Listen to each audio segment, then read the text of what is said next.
সত্য সনাতন বৈদিক ধর্মকে যারা ন্যাকামি ভণ্ডামি গোঁড়ামিতে রূপান্তরিত করল, যারা চিরন্তন চিরস্থায়ী শাশ্বত বিধানকে যুগ নির্ভর করল, অপৌরসীয় এই ধর্মকে যারা ব্যক্তি নির্ভর করল, তারা আজ একটা কথা প্রচার করছে যে এই কলিযুগে যারা হরিনাম করে না তারা নাকি কোনো মানুষের মধ্যেই পড়ে না। আচ্ছা, শুধুমাত্র নাম জপ করেই মুক্তি সম্ভব? অবশ্যই সম্ভব। কিভাবে সম্ভব? আসুন সেই অসম্ভবকে সম্ভব করি। যদি আপনি আপনার এলাকার বাইরের কাউকে শনাক্ত করতে চান, তাহলে শুধু কি নাম দিয়ে পারবেন? নিশ্চয়ই না, কারণ একই নাম অনেকেরই হতে পারে। শুধু কাজ দিয়ে একটা মানুষকে চেনা সম্ভব না, কারণ একই কাজ বহু লোক করতে পারে।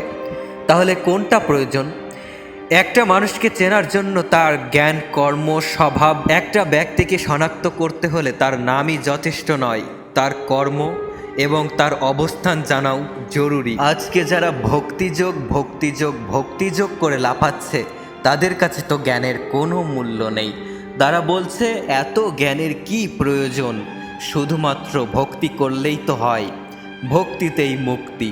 সুতরাং আপনারা বুঝতে পারলেন যে নামের মাহাত্ম্য, নাম জপ করে কিভাবে মুক্তি পাওয়া সম্ভব। কর্ম ছাড়া মানুষ অলস হয়ে যায়।